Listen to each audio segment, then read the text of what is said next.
Бүгдээрээ сайн уу? Шинхэмжлэгтэй тавтай морил.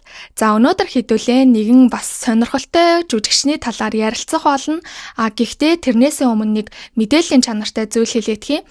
За би олвол энэхүү сувгаараа байнгын тухайн хүнийхээ зураг бичлэгийг бүтэн харуулад хойно нь намтрыг нь уншдаг бичлэг хийдэггүй.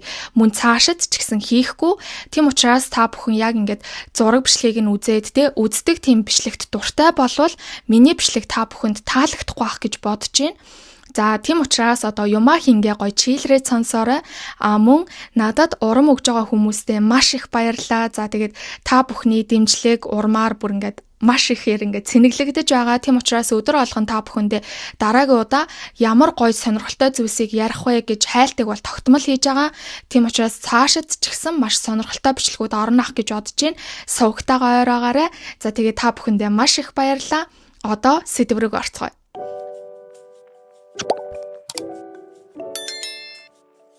За өнөөдөр бол хэдүүлээ Холливуудын бас нэгэн гэрэл гэгээ хэрэггүй тунгалаг жүжигчин байсан Brittany Murphy-гийн талаар бол ярилцах болно. За түүний амьдралд яг юу тохиолдов? Яагаад тийм эрт залуухан байхдаа маш эргэлзээтэйгээр нас барав? Түүний үхэлд хин нэгэн буруутай юу? За буруутай бол ээж нь үү, нөхөр нь үү, эсвэл бол хөндлөнгийн хүчин зүйлс байв. За энэ талаар өнөөдөр хэдүүлээ сайхан ухъя гэж бодож байна. Fire Department 97, what's the address of the emergency? 1895 Rising Glen Road. What's the phone number you're calling from? Tell me exactly what happened. Oh, somebody's passed out. Somebody what? My daughter's passed out.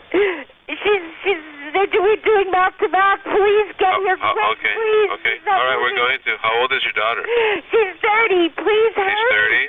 She's 30? Brittany, please come back. Brittany-гийн түүх 1970-ад оноос эхэлтэй. За түүний аав Angela Bertolotti буюу AJ, Georgia болон Флоридад байх сүлжээ стрип клубуудыг ажилуулдаг.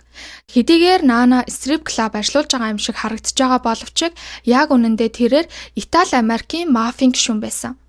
Түүний ээж Sharon Murphy AJ-ийн нэгэн стрип клубад ажилд орж явандаа тэд дотносон, эцэст нь 30 насны зөрүүтэй тэд хурмаа хийсэн. За ингэжэл 1977 оны 11 сарын 10-ны өдөр Brittany төрсөн. Эцгийнх нь гэмт хэргийн ертөнцтэй холбоотой асуудлуудаас түүнийг хамгаалах үүднээс ээжийнх нь Murphy авгаар овголсон байдаг. Түүнийг ердөө 2 ой орчимтой байхад нь аавыг нь хууль бус зэвсэг, мафийн бүлэглэлтэй холбоотой хид хідэн зүйл ангаар яллаж түүнийг 12 жил хорих ял оноодог. Үүнээс нь олоод ганцаараа ямар нэгэн санхүүгийн дэмжлэггүйгээр хүүхдээ өсгөх хүндхэн даваатай Sharon хоцорсон. Тийм ч олооч тэрээр нөхрөө нэг их хүлээхийг хүссэнгүү тэгсгээд салж Brittany-гийн амьдралд аавын орон зай, хайр халамж, хариуцлага гэдэг зүйл огт байхгүйгээр өссөн байдаг. My mom is my angel. I feel like we both grew up together. It's been my mom and I against the entire world always. We're a duo. We're a team. Wherever we go together. She's super. Brittany-г 4 настай байхаас нь дуу, бүжиг, жүжигний сургалтанд явуулж мөн театрт жүжигт тоглодог байсан. Түүний жүжиглэлд сайн байхаас гадна Brittany-гийн зан аашийн хувьд маш их гэгээлэг, дулаахан эерэг зан ааштай байсан учраас энэ нь салбарынханд маш их таалагддаг. Brittany үргэлжил хөөхөн дулаахан инээмсэглэж орж ирээд өрөөний уур амьсгалыг маш гоёор эерэг болгож чаддаг байсан гэж эргэн тойрных нь бол ярьдаг. За түүний энэхүү карьер нь амжилттай байхаар юм шиг ээжтэй ч тэр Brittany-ч тэр санагдаж байсан учраас Hollywood-тэй илүү ойр амьдарч илүү их амжилтанд хүрмээр байгаагаа тэрээр 13 настайдаа ээжтэй хэлсэн байдгаа. За ямар ч байсан ээжигээ шалсаар тэд байгаа бүхнээ зарж LA руу нүүсэн байна. Нүүж жоод удалгүй Drexel's Class, Almost Home, Sister тэргүүтэй хит хитэн драма, ситком жанрын телевизийн цувралуудад тоглож байгаад өөрийнх нь карьерийн эргэлтийн цэг болсон 1995 онд нээлттэй хийсэн Clueless гэх кинонд тоглосон байдаг. Энэ кинонд тоглохдоо Brittany 17 настай байсан ч өөрийнх нь жүжиглэлтийг маш сайн гаргасан гэж шүүмжлэгчдээс хүртэл өндөр үнэлгээ аваад байсан. Brittany өөрийнхөө карьерийнхаа туршид нийт 38 дэлгэцийн бүтээл, 10-аас 20 телевизийн voice acting төслүүд болон анимашн дуу оруулсан байдаг. За ингээд ямар ч байсан нэр хүнд нь өсөж байх үедээ гэрийн хувьд асуудал үүсч эхэлсэн. Учир нь түүний ээж хөхний хорт овдроор онцлогдоод байсан юм. Brittany багаасаа ээжтэйгээ хоёулахнаа байсан. За түүний хувьд ээж нь бүх зүйл нь учраас ээжигээ энэ хэцүү өвчнөдөө ганцаараа нүүр тулахыг бол хүсээгүй.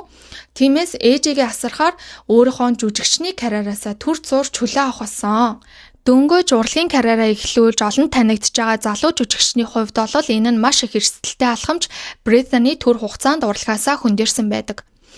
За, энд бас нэг нөлөөлөх хүчтэй нэг шалтгаан байсан юм байна лээ. Хэдийгээр олон нийтэд мэдээллээгүй ч хожим нь түүний докюментари кинон дээр яригддаг 1995 онд Brittany Murphy автын осолд орж байжээ.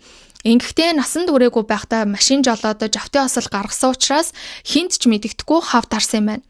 Ослоор түүний эрүүн мултарч игэн болон хит хитэн хавирга нь хугарсан байдаг. Ослын дараачаас байнгын нурууны өвдөлттэй болсон учраас тэрээр мөн байнгын хүчтэй өвчин намдах им ууж хэрэглэж эхэлсэн байдаг. За ингээд бие тэнхэрч ээжийнх нь бие ч аваад эрдэд ирсэн цагаас эхсүүлэн 1997 онд тэрээр Broadway дебютгээ бол эхлүүлсэн байдаг. Ингэж явсаар 2 жилийн дараачаас буюу 1997 онд Angelina Jolieтэй хамтран тоглосон тухайн киноныхоо дүрээр маш олон дүр төрхийг зэрэг харуулж мөн өөрийгөө ямар чадварлаг жүжигчин бэ гэдгээ нотолж чадсан гэж шүүмжлэгчид олон нийт үзэж буцаад олонний анхааралд өртөж эхэлсэн. Тухайн үеийн Brittany-гийн гадаад төрх болвол яг олон нийтээс хүсээд байдаг beauty стандартад хараахан тэнцэхгүй буюу бага зэргийн бондгоор игдүүтэй даруй төлөв охин шиг харагддаг байсан учраас ихэвчлэн туслах дүрийн санал ол ирдэг байсан. Ингээд Brittany гол дүр авах хүсэл болон олон нийтээс ирэх дарамт шахалттай нүүр тулан нөгөө хөөрхөн буржгар бор үсээ шаргал богино болгож өөрчлөн мөн маш их хэмжээний жин хайсан. За энэ үеэс хүмүүс түүнийг хит туранхаа байна, хар тамхины донтогч олчиж, мөн идэх эмгэгтэй холбоотой ч магадгүй юм гэж бол ярьж хэлцгээсэн. Brittany-гийн хувьд бол аль нэг нь эрс өгөөсөгдөг бөгөөд мөн түүний ээж за хожим суусан нөхөр нь ч гэсэн Brittany-г ямар нэгэн байдлаар хар тамхитай ямар ч хамааралгүй гэдгийг батлан ярьдаг. За ингээд гадаад төрхөө өөрчлөлмөгцөө Brittany шууд 2002 онд нээлттэй хийсэн та бидний сайн мэдэх 8 Mile гэх кинонд Eminem-тэй хамтран тоглосон байдаг. За энэхүү хамтарлаа Brittany юу гэж ярьж байсан гэхээр нэгэн шоун дээр ярилцлага өгөхдөө Eminem бит хоёрын дунд зураг авалтаас гадуурч гисэн тийм дотн харилцаа үүсчихсэн. Гэхдээ тэгсгээд дууссан. Энэ бол төр зургийн явдал байсан гэж бол ярьсан байдгаа. Eminem хариуд нь юу гэж ярьжсэн гэхээр бит хоёр бол зүгээр найзууд гэж тухайн яриаг үгүйсгсэн байдаг.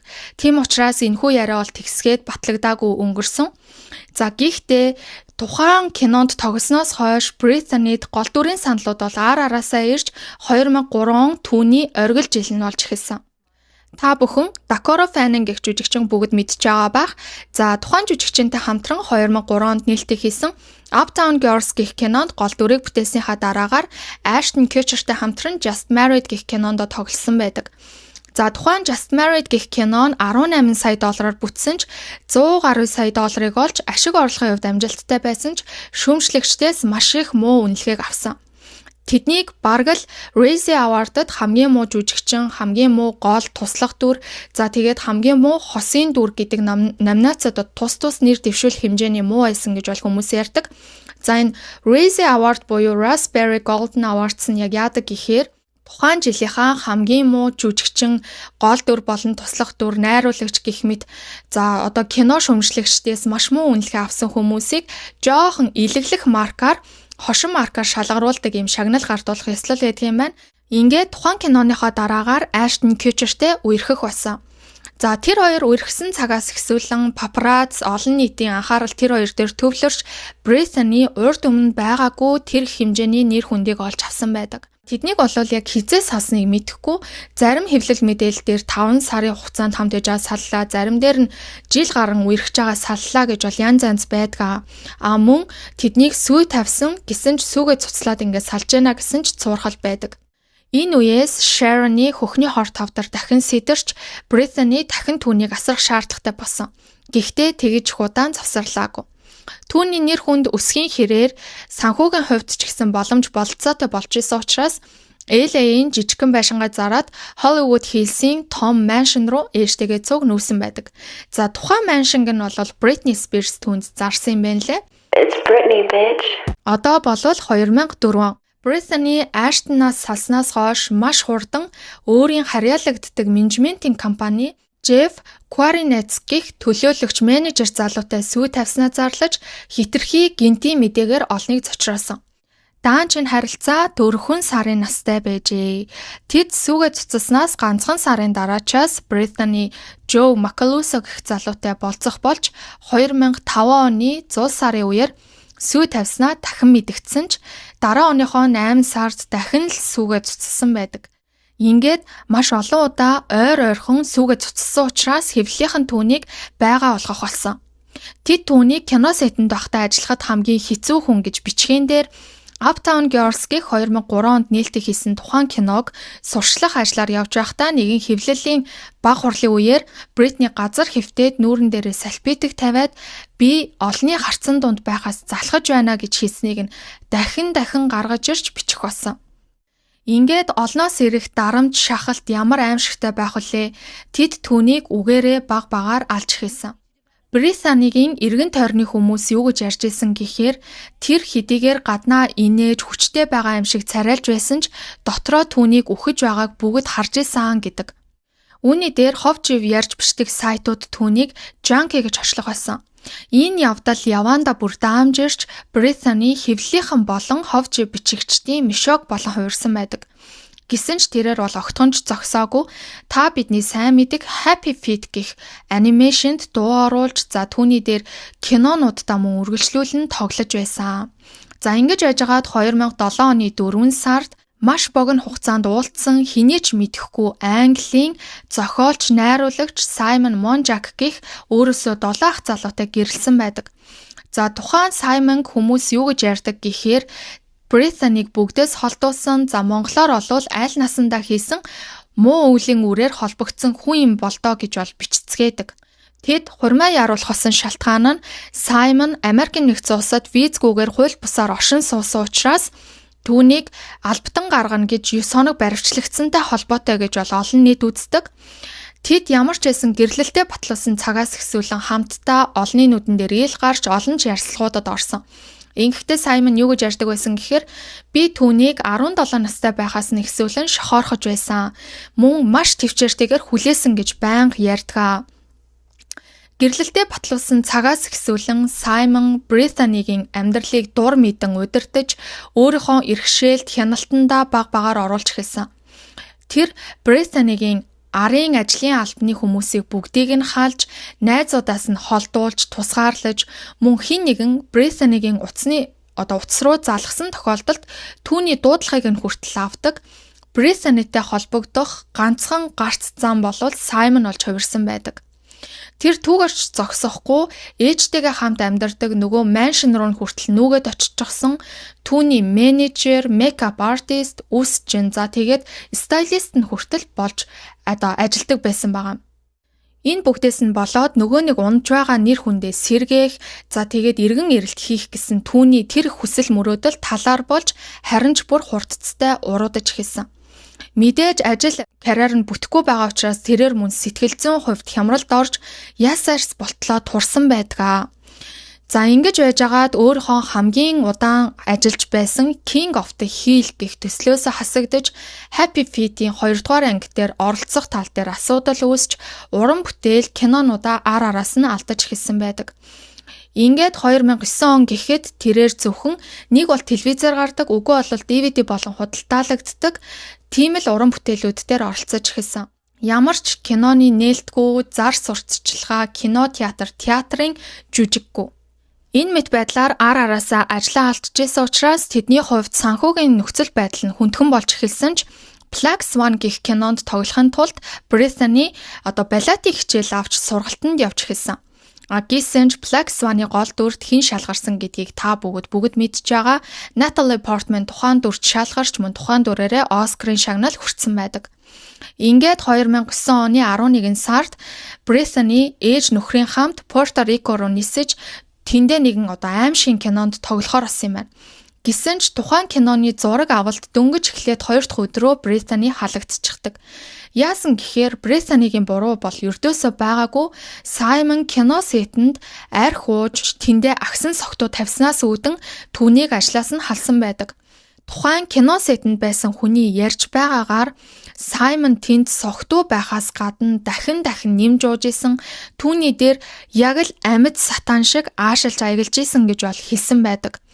За ингээд нэгэнт ажилгүй болчихсон учраас нэгэнт очисных тэндээ 8 хоног амраад 11 сарын 28-ны өдөр буцан Лос Анжелес руу нисэж ирэхээр төлөвлөж исэн. Гэрийнхнийхэн талаас хэлж байгаагаар Британи тэнд амьсгалын замын нэг вирус авсан гэж бол ярьдаг. Гэхдээ Лос Анжелест буцаж ирмэгцээ орсон улаан хэвсний ёслолд тэрээр тийм ч их өвчтөй байсан харагдаагүй дээр тухайн үедээ дараа жилээс хүүхэдтэй болмоор байгаагаа бол илэрхийлж байсан. Энэ нь түүний хэвлэлийнхэн төгсөн хамгийн сүүлийн ярилцлага байсан. Ингээд энэ өдрөөс хойш тэрээр 17 хоногийн дараа буюу 2009 оны 12 сарын 20-ны өдөр 32 наснда таалал төгссөн байдаг. За Британи Мurphy 12 сарын 20-ны өдөр нас орохоосаа 7 хоногийн өмнөөс нь эхсүүлэн түүний амьсгал нь боогдож, давчдаж, маш өндөр имээр халуурч, бөөлжиж, гүйлгэж, ханиалгаж байсан. За биеийн байдал нь бол нилээн доор орж, өвчнөдөө маш ихээр шаналж байсан. Энэ өглөө тэрээр сүүлийн удаа ээжигээ тэрврээд өвөр дээр нь ухаан алдан унсан.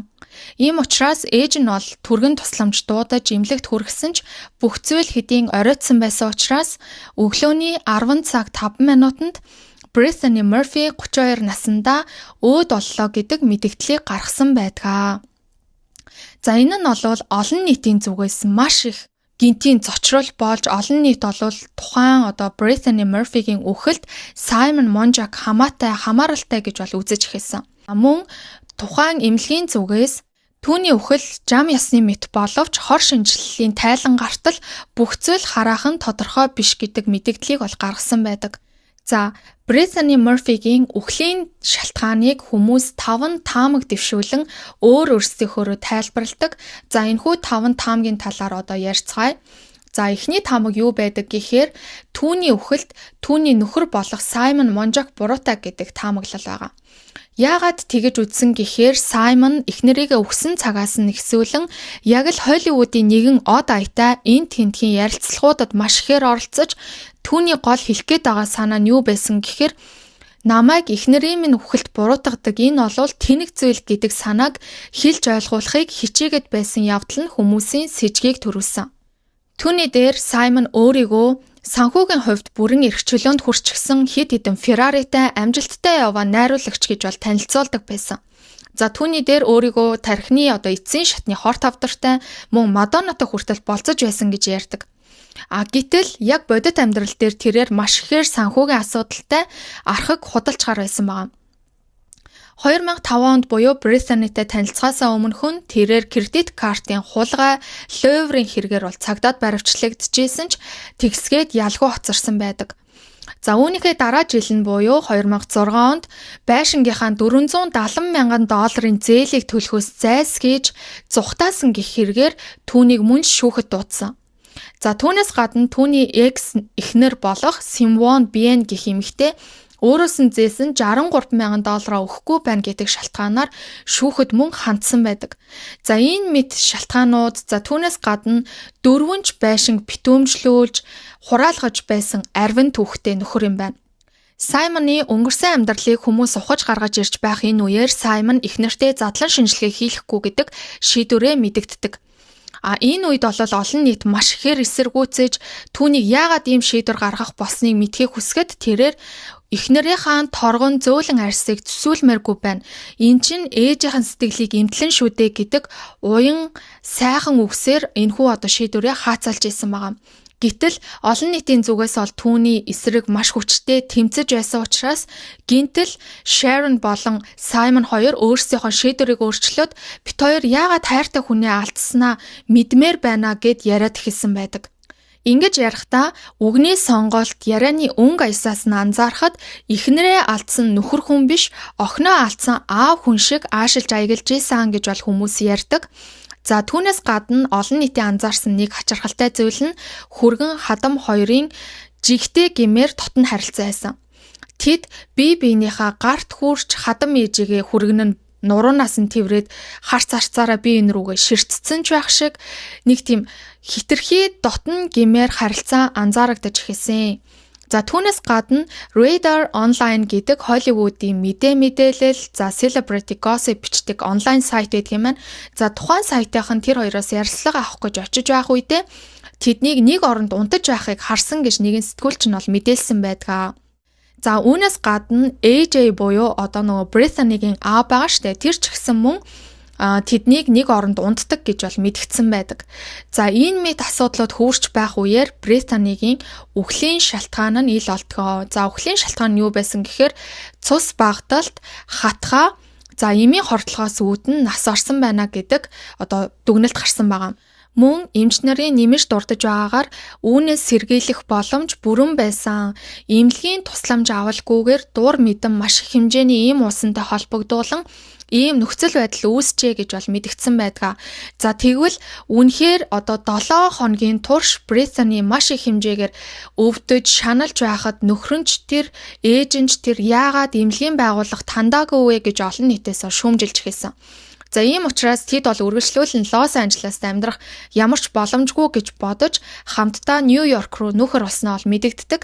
Ингэхдээ хамт амьдрахгүй зөвхөн Brittany-гийн нохойг ээлжлэн асарна гэдгээ бол онцлон ярьсан байдаг. За үүний гадна одоо Brittany-гийн ээж Sharon хүргэнтэйгээ холбоотой тухайн харилцаагаа бол бүрэн үгүйсгэсэн байдгийн байна лээ. Гэсэн ч энэ төлөвлөгөө нь хизээж биелэхгүй. Учир нь Simon эхнэрээ өөд осноос 5 сарын дараа буюу 2010 оны 5 сарын 23-ны өдөр Brittany Murphy-гийн унтлагын өрөөнд нас барсан байдалтай байхыг нь ээж Sharon нь олсон байдаг. За Sharon болвол одоо Simon нас орохоосаа 2-7 өдрийн өмнө зүрхний шигдээс босон гэдгийг бол мэдэгдэж байсан. Ингээд мөрдлийн явцад түүний хувийн компьютерыг шалгахад Simon эхнэрээсээ нуусан нууц хүүхэдтэй байсан юм байна лээ. За тухайн хүүхдийг нь бол экс эхнэртэйгээ байхдаа жирэмсэн байхад нь хаяад явчихсан байна. Ингээд хүүхдэн төрөө тэр хүүхд нь бол хожим нь илчлэгдсэн байдаг. За түүнээс гадна Simon-ы экс эхнэр тэдний талаар юу гэж ярьж байсан гэхээр Brittany Murphy-гийн үхэлд Simon ямар нэгэн байдлаар холбоотой гэдгийг би хамт байж үзсэн хүний хуваар мэдэж байна. Мөн түүнийг маш их хэмжээгээр жин хайж турч эхэлсэн цагаас эхсүүлэн юу туулж өнгөрүүлж ийснийг нь бараг л гадарлаж байсан гэж бол ярьсан байдаг. За Simon-ы үхлийн шалтгаан нь Brittany-тай бараг л ижилхэн. Тэрээр зүрхний дутагдал түүний дээр хатгаа, цус багталт, эмийн хордлогоор өөд болсон гэдэг дүгнэлт гаргасан байдаг. Энийг нь олон нийт харцгаад тэрээр энэхүү одоо олон нийтээс ирэх дарамт шахалтыг тэсээгэн улмаас эхнэртэй хийсэн зүйлээ өөртөө хийжээ гэж бол тайлбарлаж үзтгээ. Эхний таамаг нэг юм байна. Дараагийн таамаг бол Brittany Murphy-гийн үхэлд ээж нь холбоотой гэх таамаг. Sharon Murphy яагаад бүхэл бүтэн 7 хоногийн турш охин нь тэгж их нүдэн дээр нь зовж шаналж байхад нэг ч удаа эмнэлгийн байгууллага хандаагүй вэ? Тэр хүргэнтэйгээ ямар харилцаатай вэ? Яаж эцэст нь 2 хүний үхлийг гэрчилж хоцорвоо? Тэр гэрийн 3 хүний яагаад нэг нь л амьд үлдвэ гэх мэт асуудлууд түүнийг одоо эргэн тойронд эргэлдэж байсан.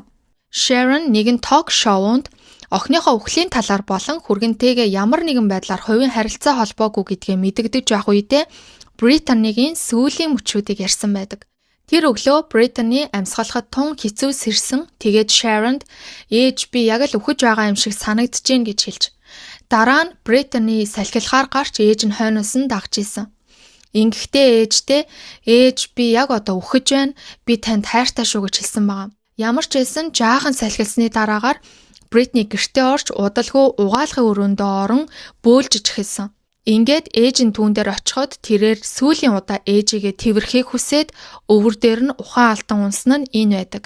Brittany-гийн орны дэргэд жороор олгодог ир орчим савтай хайрцагтай эмнүүд өрөөтэй байсан. За тэдгээрийн нэрэн дээр нь бол ээжийнх нь нэр дээр зарим эмнүүд нь Simon за мөн танихгүй хүмүүсийн нэр дээр байсан байгаа. Ингэхдээ Sharon нэг удаа л эм цуглуулахдаа 6-аас 7 эмийн сангуудаар орж маш их хэмжээний жороор олгодог эмийг авчирч Brittany дуулгадаг байсан. Мөн түүний дээр Brittany Simon хоёр гэрэлтэй батлуулахаас өмнө Sharon хэрв охин нь нас барах юм бол түүний бүх эд хөрөнгө ээжтэй нь шилжихээр гэрээслийн албан ёсны бичиг баримтыг бүрдүүлж баталгаажуулсан байдаг. Гэтэл Simon Brittany хоёр гэрэлснээс хойш Simon аль үжээний түүний эд хөрөнгийн 80%-ийг нь шавхчихсан. Түүний дээр ээжд нь мөнгө зарцуулахад нь хүртэл хязгаар тогтоож эхэлсэн байна. Тийм учраас охин нь хэрвээ өөд олчих юм бол хүргэн нь тухайн эд хөрөнгийг захиран зарцуулж чадахгүй тэр хөрөнгө минийх болно гэж үзсний үндсэн дээр охиноо алсан гэж бол хүмүүс ярьдаг. За гэтэл охин нь өөд осны дараагаар түүний эд хөрөнгө гэрэлсэн хүнд нь буюу Саймонд шилжсэн. За энэ үеэ Саймон өөрийн дураар бүхий л хөрөнгийг бол стил захиран зарцуулж ээж нь бүр ямар ч мөнгө төгрөггүй болж сүүлдээ найзуудаасаа хүртэл мөнгө зээлэх нөхцөл байдалд хүрсэн байгаа. Тийм учраас Саймон ч гэсэн түүний замд саад болсон учраас магадгүй Саймонд ч гэсэн охиндоо хийсэн зүйлээ хийсэн байж магадгүй гэж бас ярьдаг аа. Гэтэл Саймон нас барснаас хойш Саймоны ээж Линда Монжак гэх эмэгтэй Sharonтэй эд хөрөнгийн төлөө заргалдах болсон. За Линда бол бүх зүйл өөрийнх нь юм шиг аашилж Sharon тухайн байшингаас нүүж гарахыг шаардаж эхэлсэн байдаг.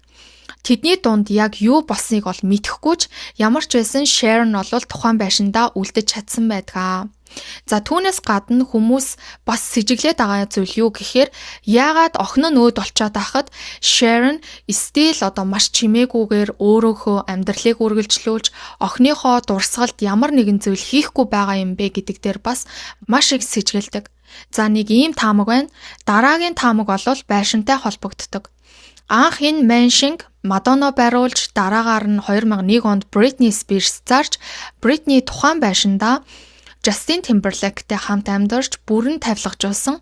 За ингээд 2003 онд тэрээр Justin Timberlake-с салсан учраас байшингаа зарж яах гэх шалтгаанаар Brittany Murphy-д худалдсан байдаг. Britney Spears-ийн makeup artist Julian Kay гэх эмэгтэйгийн ярьж байгаагаар Britney Spears нэг өдөр байшиндаа шоу зохион байгуулчихад makeup artist руугаа залгсан байгаа байхгүй юу? Ингэхдээ юу гэж ярьсан гэхээр би яг маш их амармаар байна. Гэхдээ миний гэрт ямар нэгэн зүйлс болоод байна. Яг л далдын муу зүйлсийн үүд хаалгыг нээчихсэн юм шиг ямар нэгэн хүчин зүйл намайг шатаар татаж чирж муу зүйлс болоод байна гэд буудал руу явхаар болсон байдгийм байна. За ингээд буудалтаа очисны дараагаар дахин тэр байшинд хизээч эргэж очилгүйгээр Justin Timberlake-с салсан учраас бүрэн тавилгатай байшингаа зарж гин гэдэг шалтгаанаар түүнд худалдсан байдаг нь энэ байдгийм байна. За тухайн байшинд сүнс байсан эсхийг нь бол мэдэхгүй ч ямар тач Sharon-ы ярьж байгаагаар бол тухайн байшин хөгцөд бүрэн идэгдсэн түүний дээр агаар жуулалт маш муу гэж бол ярьдаг байсан юм байна. За Simon-ы ярьж байгаагаар Brittany үргэлжил тухайн байшинд ямар нэгэн зүйл болохгүй байгааг ярьдгийн дээр буудалд байхын тулд бүхий л арга сүвийг сүүгчилдэг байсан байгаа. За тухайн toxic mold буюу хорт хөгцөөр байшингийн ихэнх хувь нь идэгдсэн тохиолдолд хүний биед ямар сөрөг нөлөө үзүүлдэг вэ гэхээр амьсгал давчдах, бронхит маягийн амьсгалын архаг өрөвсөл болох, за хамар битүүрч нус гойжох, нүд улайх зэрэг харшлын шинж тэмдгүүд илэрхээс гадна сэтгэл зүйн хувьд бол түгшүүр нэмэгдэж сэтгэл зүйн гутралд орох, анхаарал сарниж, ой санамж муудах, ядрах, нойрмоглох зэрэг шинж тэмдгүүд бол илэрдэг. Тийм учраас энэхүү шинж тэмдгүүд Brittany болон Simon илрээд байсан учраас тэд ийм их хэмжээний эмийг уусан гэж бол Sharon тайлбарладаг. Харин шүүх шинжилгээний байгууллагын зүгээс энэхүү мэдэгдлийг нь эрс эсэргүүцэж хөгц тэдний үхэлд ямар нэгэн холбоотой гэх баталгаа байхгүй учраас энийг бол баталгаатай гэж үзэж болохгүй гэж мэдэгдэхийн дээр хин нь астмгүй хэрнээ астми юм хин нь таталт өгдөг гэдэг эмнэлгийн рекордгүй хэрнээ таталтын 2 жим илэрсэн. Энэ нь өөрөө маш сэжигтэй байна. Энийг юу гэж тайлбарлах вэ гэж бол мэдэгдэл гаргасан байдаг юм байна. Үүний дээр олон нийт үүнийг юу гэж үзэжсэн гэхээр 2 удаа хөхний хорт хавдар болсон Sharon амьд байхад цоо ирүүл 2 хүн яагаад нас барв? 2 удаа хөхний хорт хавдар сэтэрч 2 удаа хөхний орд авдраар өвчлсөн болвол тухайн хүний дархлааны систем яаж ч утсан эрүүл хүний дархлааны системээс бол муу байх нь тодорхой. Гэтэл яагаад Sharon-д нөлөөлөөгүй вэ гэдэг дээр хүмүүс түүний энэхүү мэдгдлийг няцаадаг. За ингээд тэдний өхлөөс хойш олвол Sharon маш ихээр санхүүгийн асуудалд орж тухайн байшиндаа үргэлжлүүлэн амьдрах боломжгүй болсон учраас тэр байшинг дуудлага худалдаагаар зархаар болсон байдаг. Гэтэл яг дуудлага худалдааны өмнөхөн Sharon худалдаа авагч олсон учраас тухайн байшинг зархаар болсон юм байна. Тэр үедээ Mansion бол 7.5 сая долларын үнээр бол үнэлэгдэж байсан ч 2.7 сая долларын алдагдaltaгаар зарж Sharon чимээгүйгээр өөрийнхөө амьдралыг үргэлжлүүлээд явж байгаа юм байна. За нэг ийм таамаг байдаг. За дараагийн 4-5 дахь таамаг бас маш сонин. Дараагийн таамаг бол Америкийн нэгдсэн улсын үндэсний аюулгүй байдлын газартай холбогддог. Тухайн газар ажиллаж байсан Julia гэх эмэгтэй өөрийгөө Brittany-гийн сайн найз гэж танилцуулан үндэсний аюулгүй байдлын газрыг шүүхэд өгсөн байгаа. Ингэхдээ Brittany болон Simon хоёр тэдний гэрчээр оролцохоор болсон юм байна. За хэрвээ Brittany тухайн шүүх хуралд гэрчээр оролцох бол олон нийтийн анхаарал түүн дээр маш ихээр төвлөрөх учраас энэхүү асуудал томорно гэж үзсэн учраас үндэсний аюулгүй байдлын газраас үүнийг чимээг өгөхөн зохицуулж Brittany болон Simon нар золиос олсон гэж бол тэрээр ярьдаг. Энэхүү шүүх хуралд яагаад гэрчээр оролцох болсон тэрхүү шалтгааныг нэлээд хайсан боловч олдсонгүй. Гэхдээ Simon болон Brittany хоёр хин нэгэн өөрсдийг нь ажиглаад байна гэж маш ихээр итгэдэг байсан ба. Ингээд Simon гэрийн дотор гадаргүй 56 ширхэг security camera байрлуулж хурууны хийгээр нэвтэрч ордог өрөөнд тухайн бичлэгүүдийг цаг минутгүй хянд суудаг байсан байна. Энийг олохлоор Simon юу гэж ярьдаг байсан гэхээр Brittany-гийн аюулгүй байдлын төлөө гэж бол ярьдаг байсан. За үүнтэй нь бол холбогдчихж магадгүй гэж бодож байна. За Julia бол иймэрхүү зүйлс ярьж агаад гинтхэн л AJ буюу Aftan холбогдоод Brittany-гийн үхэлд Simon болон Sharon-аар холбоотой гэдэг зүйл яриад эхэлсэн байдаг. AJ-ийн тухайд гэвэл охиндоо дахин хорны шинжилгээ хийх шаардлагатай байгаагаа дахин мэдгдсэн учраас дахин задлан шинжилгээнд оруулж үснээс нь дээж аван хорны шинжилгээ хийлгэсэн байдаг. Ингэхдээ аав нь хуваараа ч гэсэн хоёр өөр эмнэлэгт шинжилгээг бол хийлгэхэд шинжилгээний хариу яг адилхан гарсан байдаг. Гэхдээ энд нэг зүйл өөрчлөгдсөн нь цус багталт гэдэг зүйл нь бол жоохон өөрчлөгдсөн. Яагаад гэхээр яг тухайн үед Brittany-гийн сарын тэмдэг иржсэн учраас цусан дах улаан эсийн тоо багассан байсан нь цус багталтай гэж ойлгоход бас учир дутагдaltaй гэдэг байдлаар бол дүгнэлт нь өөрчлөгдөж гарсан юм байна. Ээж нь бол үүнийг нь харин AJ болон Julia нарыг яагаад ийм зүйл хийгээд байгааг ойлгохгүй байна. Julia-гийн тухайд гэвэл Brittany-тай ямар ч тийм сайн найз байгаагүй, түүнийг бол танихгүй. За AJ-ийн тухайд гэвэл түүний амьдралд ямар нэгэн орон зай, хайр халамж, нүмер нүүлэг гэдэг зүйл огтхонч байгаагүйсэн. Энэ хоёр бол охины үхлээр ном бичиж, кино гаргаж, мөнгө олох, за тэгээд нэр алтар олох сонирхолтойгоор ийм зүйлсийг хийж ийна гэж бол мэдгдсэн. За нэг ийм таамаг байна. За одоо сүүлийн таамаг. За сүүлийн таамаг бол энэ жил гарч ирсэн бас амар сонин таамаг байгаа. Юу гэхээр P дээрээтэй холбогддог. За дээрээтэй яагаад холбогдоод байна гэхээр Дэрийн хүүхдүүдийнх нь ээж нь болох Kim Porter гэх эмэгтэй түүний талаар ном бичиж явах үедээ хатгаа болон эмний хортлого гэдэг шалтгаанаар нас барсан. За үүнийг бас л маш сэжигтэй өхөл гэж одоо хүртэл хүмүүс ярьдаг. За Дэрийн нууц connection бол маш өргөн цар хүрээтэй. Тийм учраас магадгүй Дэри энэ үхлийн үнэн учрыг нь бол мэдж байгаа. Эсвэл бол Дэри Британиг алчгаад тухайн алсан аргаараа өөрийнхөө хүүхдүүдийн ээжийг мөн хөнөөсөн байж магадгүй гэж бол хүмүүс гаргаж ирж таамаглаж ярьж байгаа. За ийм 5 төрлийн таамаг ярьж өглөө. Та бүхэн бас энэ дээр юу гэж бодож байна? Өөрсдийнхөө санаа бодлыг комент хэсэгт үлдээгээрэй. Энэ хүртэл үзсэнд баярлалаа. Өдрийг сайхан өнгөрүүлээрэй. Дараагийн бичлэгээр уулзлаа. Түр баяртай. 싫어하는 얘기를 마저도 서로에게 웃어줄까